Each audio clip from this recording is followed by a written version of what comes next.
chaotic, and it has changed my life. I'm a fan of his ever since. I love this collection. Of his most legendary supermodels and more. The four queens of the runway. Fashion, New York Fashion Week is right around the corner. Librarian tonight, and that's because I came to read a bitch. Jaja's Atelier, bitch. Welcome back, guys, to a brand new episode of Jaja's Atelier. It's your girl. Listen, how did you guys enjoy London Fashion Week? I was blown away. You know, we're going to get into that at the end of the show.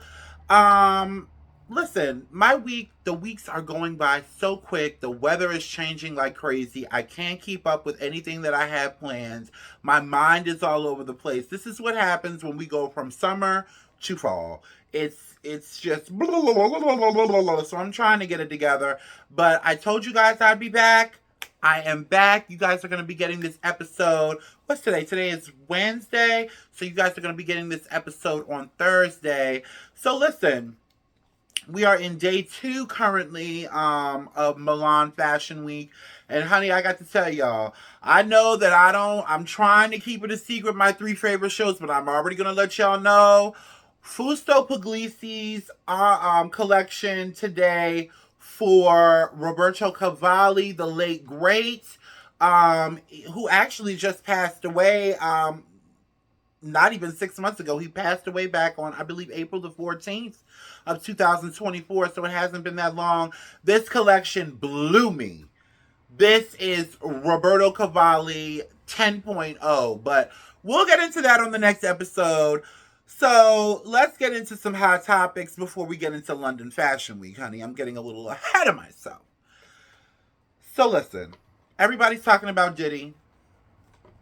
All the blogs, all the mainstream media, everybody's talking about Diddy. Oh, he's on the corner talking to fans. Y'all are following this man around.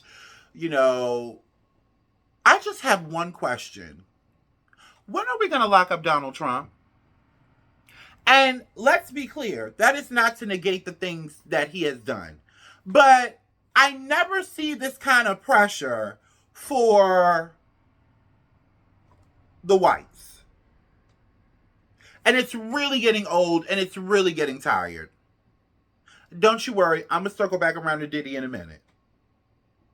But it's really getting old and tired. You have, this country, our government in this country prides itself on, this is sacred land. America is sacred, and we have to treat it with respect and no treason. When you got the biggest treasonous criminal walking up and through the White House, going to all the state dinners with the other former presidents. This man is an alleged terrorist and an alleged, the word just came from me. What the fuck was I going to say? God damn it. And an insurrectionist. He's treasonous. That's the word I was looking for. But we're still up here talking about P. Diddy. And just for the record, the lot of y'all that are sitting around talking about, I can't believe this. Y'all were the same motherfuckers at his parties. Y'all were the same motherfuckers bragging to the rest of the world. Don't be mad hating on me from the velvet rope because you mad because you can't get in. Ain't that what that's what y'all was saying? I just can't stand the shiftiness of it all. A lot of y'all knew what the fuck was going down. I've been hearing it. I say this every time Diddy comes across my notes. I have been hearing about this man since I was 7 years old and his shenanigans. Now let's circle back around to Diddy. Diddy, don't put up a fight.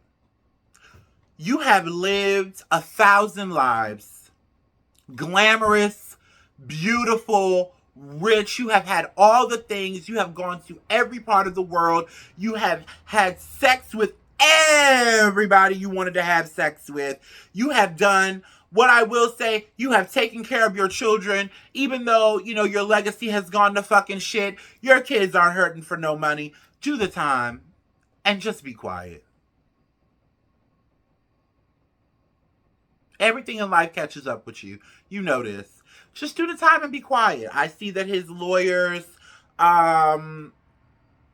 they're pleading with the judge to let Diddy out on bond. He's basically giving all his rights away except the right to be able to travel from New York to Miami, allegedly. His 3 younger children are with a family friend. And listen, this is what happens when people go to jail.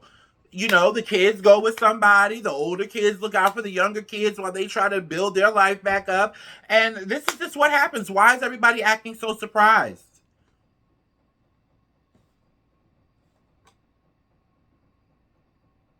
He wrote it in his own music and his own lyrics.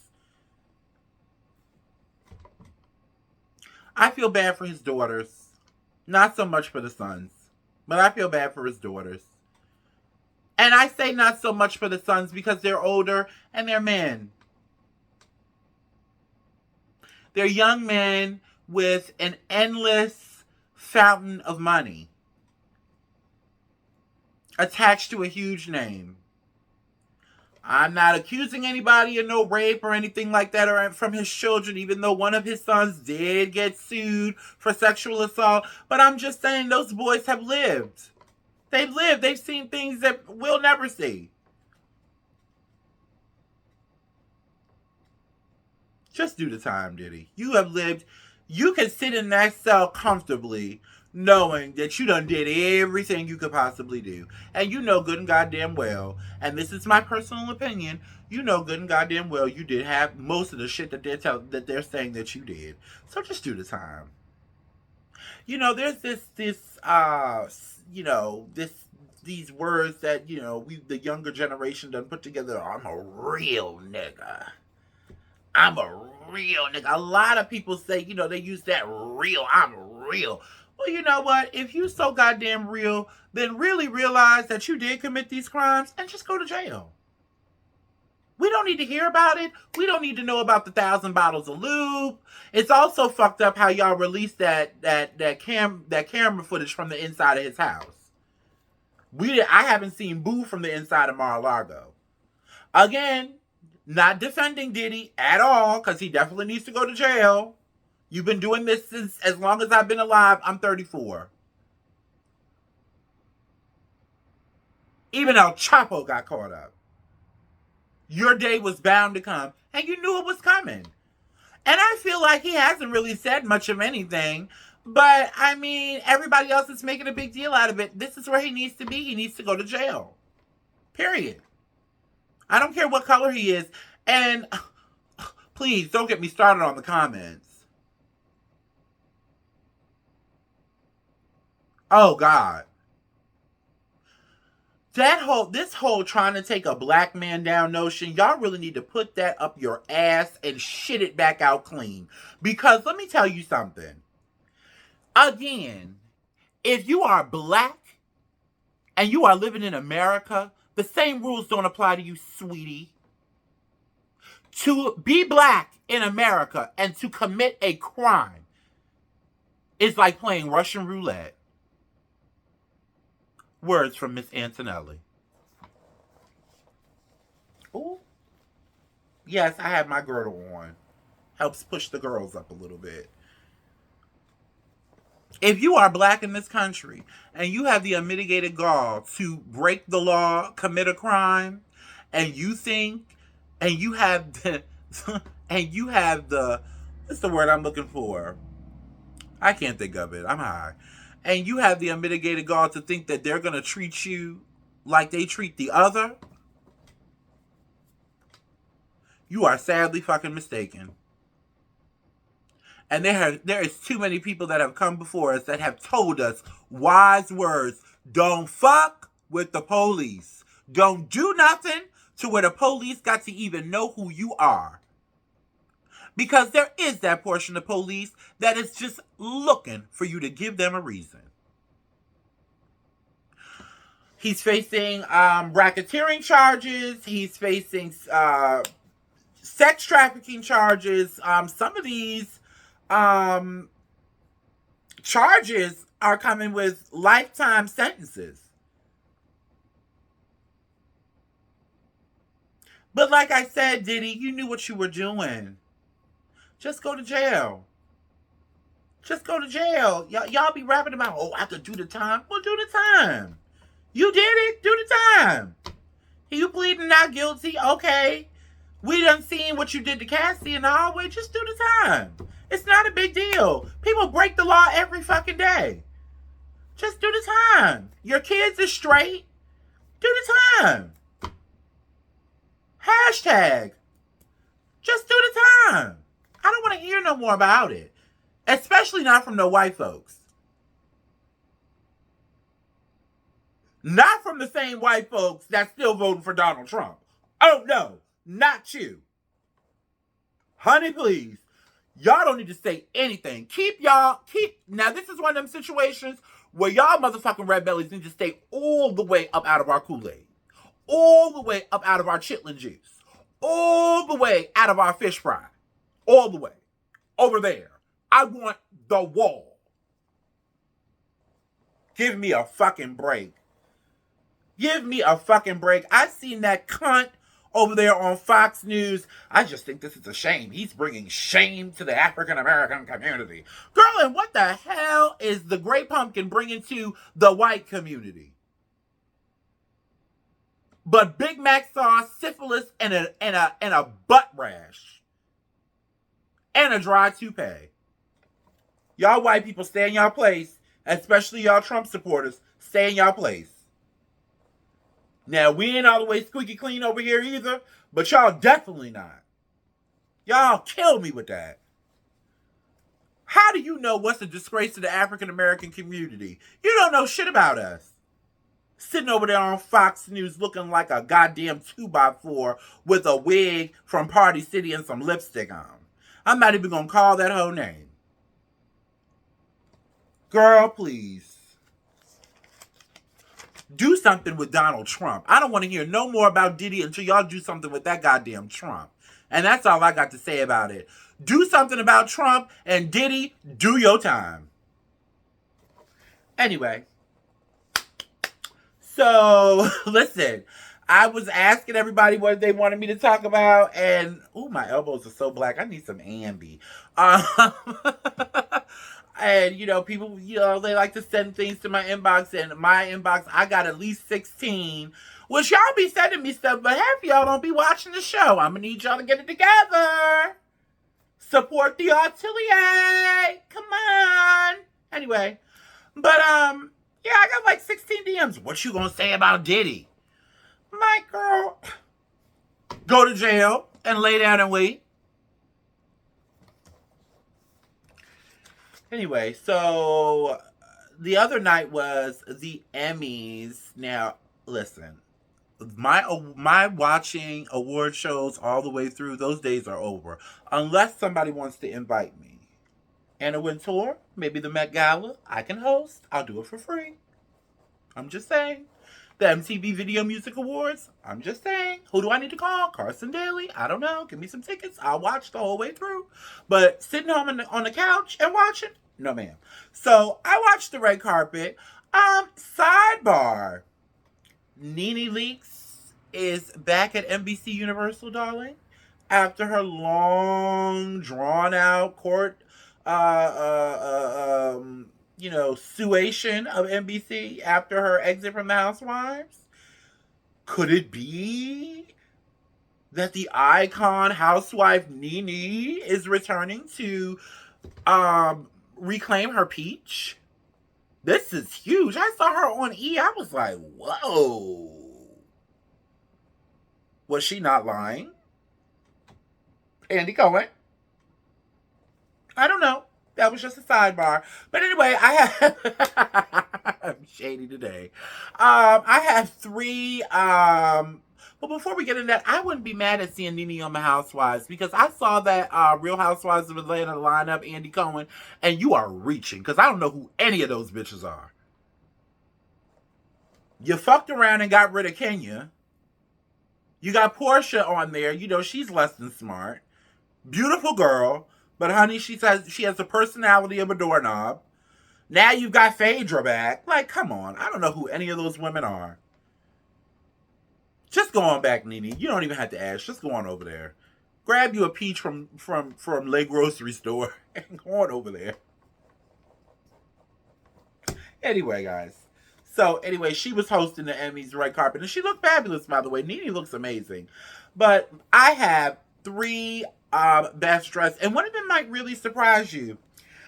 So first, we have Mother T.S. Madison in another Riley Knox custom gown.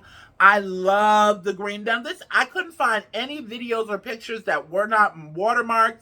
If T.S. Madison ever sees this, I'm sorry, but I can't have the watermarks on here. You taught me that, girl.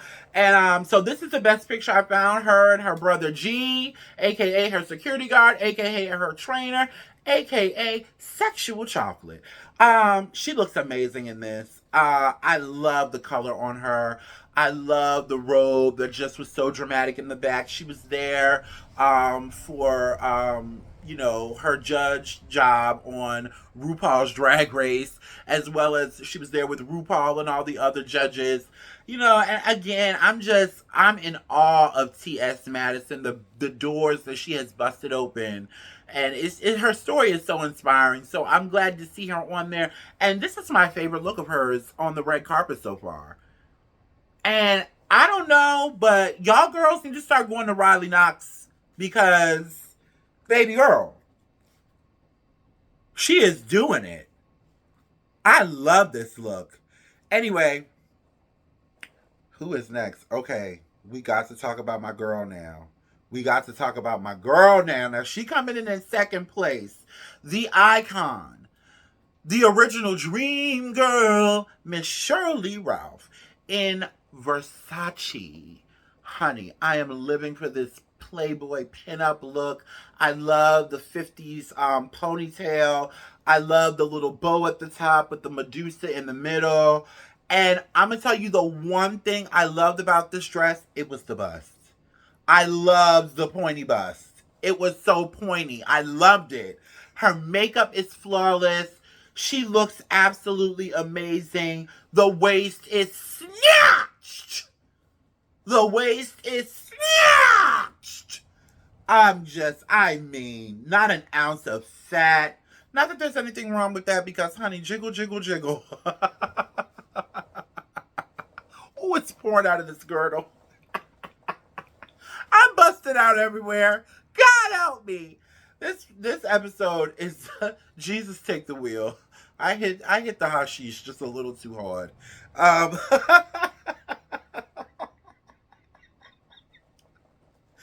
Okay. She is styled by her daughter, Ivy Coco Maurice. Her daughter has been killing it for her with these looks on the red carpet.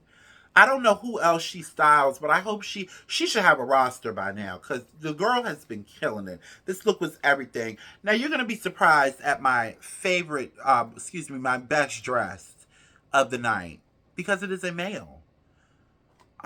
We have watched this young man grow up right before our eyes, honey. Everybody might have hated Chris, but honey, everybody is definitely loving Tyler James Williams in this custom Dolce and Gabbana look. Honey, Tyler been in the gym, baby. Oh my God. Oh my God.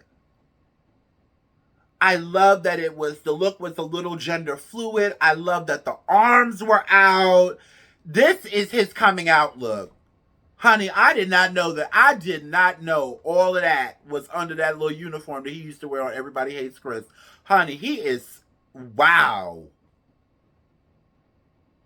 I believe I read somewhere that he might be, you know, a little fluid. Tyler, call me. Honey, it's the arms for me. It's the skin. It's the confidence. I love the way he's standing. I love the way the pants fit. His waist is snatched. And I love the brooch at the collar. I love the slit in the eyebrow. He's giving me a little early 2000s. Cypher don't get gas. I love the tattoos. God damn, he's fine. Okay, let me go on before I say something really inappropriate. So listen, guys. London Fashion Week has come to a close. Let me make sure I have everything up. So let's start with let's talk about my three favorite shows, okay? So first, in third place, we have, you guessed it, Harris Reed with his Spring Summer 2025 collection. I absolutely fell in love. I knew I was going to get the theatrics. I knew I was going to get Broadway couture. I knew I was going to get pieces that were going to inspire me. Honey, let me tell you something. Harris Reed has made himself a London Fashion Week staple. He has also made himself a Paris Fashion Week staple, as he is also the creative director of Nina Ricci. This young man, excuse me, they are non-binary. This young person, I'm so sorry, this young person is only 25 years old. Their career started in the smack dab in the middle of COVID.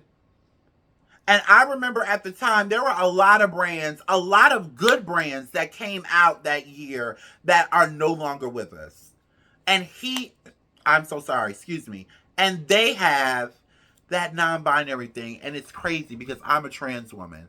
But that non binary thing, when you have to call them they, it's really confusing, but I'm trying my best, excuse me. They have stood the test of time over these past 4 years. And such a nice person. They recently got married to their partner. I mean, I just love watching their growth and their journey. This collection was everything. Every look was made out of fabrics that were found over the past year that were hundreds of years old linens, the fabrics off of old bed heads, drapery, just regular table linens and things like that. That's what this collection is made from. My favorite look is this one right here. It kind of looks like my bra, doesn't it? I be on it. I love this. I want to wear this. I would wear this. I would wear this to the grocery store. I love this look.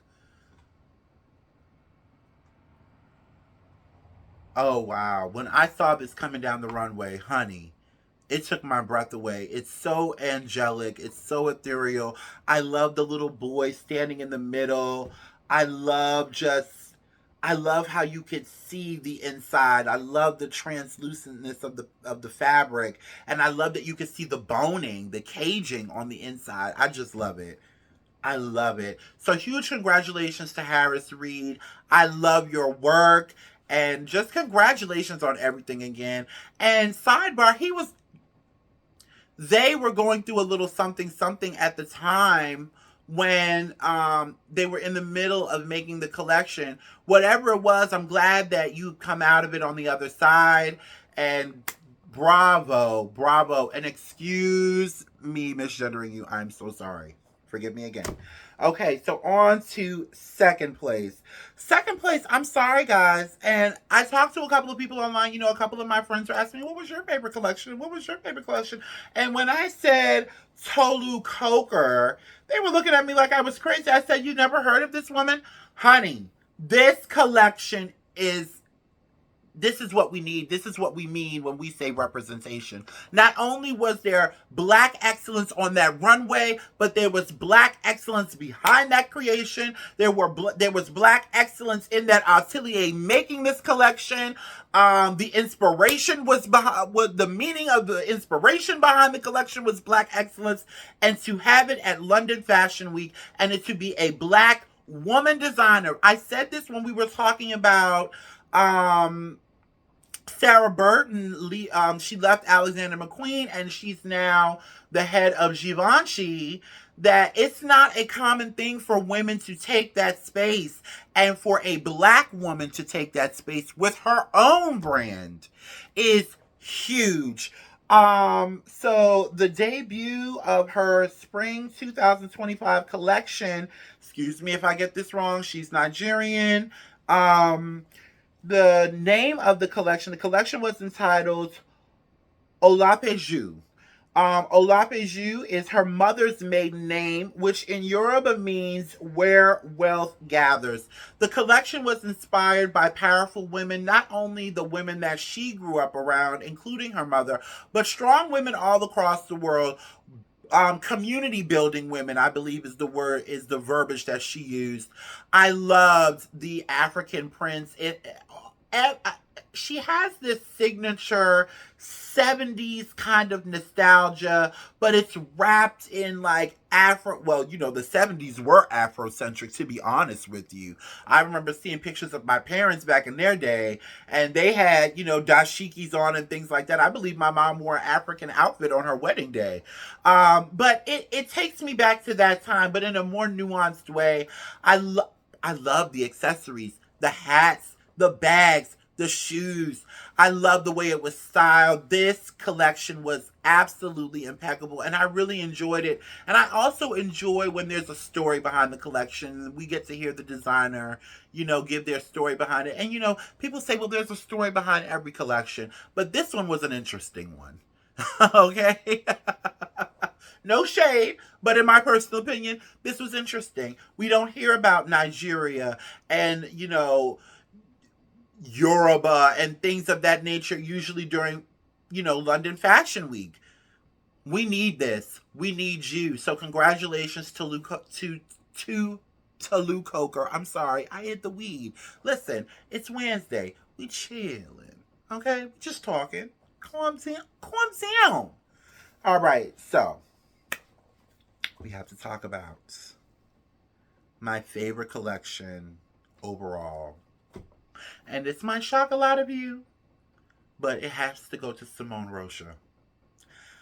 I loved this collection. The organza. The organza was just, I love that translucent fabric. I love the satin baby doll dresses. There are these dresses. And now, I didn't even realize that Simone Rocha made these dresses. Excuse me. The first time I saw this dress, I'm going to let y'all look at the whole collection before I get into my favorite look. The first time I saw this dress, it was on Sarah Jessica Parker, and she was filming, I believe, the upcoming season for And Just Like That, the Sex and the City spinoff. And it's this organza and this nude color organza, and it's layered. And in between the layers, there are carnations. Fast forward to London Fashion Week, I did not realize that was Simone Rocha. I'm trying to figure out how I can make my own version of that because it was so striking. Like, I've never seen anything like that before. And it just so happens that carnations were a part of her inspiration for this collection. Look at this. The collection was also gender fluid. Some of the more, she didn't want to, I believe in the interview she said she didn't want, she wanted a different version of masculinity that wasn't so masculine. So some of the looks did have masculine silhouettes, but they looked like this. I love this. I love it with the flowers in between. I love this. This is such an eye catcher. An outfit like this is such a conversation piece to me. I love this. Wow. She also had her line of I believe a line of Crocs that she's a collaboration with Crocs that she's doing. Um the ballet flats, the embellished knee-high socks. Oh my goodness. I'm checking all my notes here. Yeah, I pretty much remembered everything. It was my favorite collection, but I also have to give a shout out to Richard Quinn. Richard Quinn is my wild card. I love Richard Quinn. I love what he does. I love I love I remember the first time I really got interested in Richard Quinn was when I saw it was Kendall Jenner at I believe the Emmys, maybe like 2018, 19 or so, I think before COVID. And it was it was patent leather and floral. And I looked at it at first, I was like, what the fuck? And then she turned around and I was like, wow, who makes this? And I've been following them ever since. And I also got inspired and actually styled a look out of some, you know, of course, some thrifted things and some things that I already had. I had the look right here. I was fascinated with this collection. It's so intricate, it's so beautiful, it's so breathtaking. And I'm just soaking it all in because one of these days we're going to open up and it's going to be, hi, I'm live at London Fashion Week instead of sitting in the atelier at London Fashion Week. Baby steps, baby steps. Anyway, guys, that was today's episode. I had to make it kind of quick because Mama has things to do. I got to go home and season my gizzards. Anyway, I love you guys. Ciao.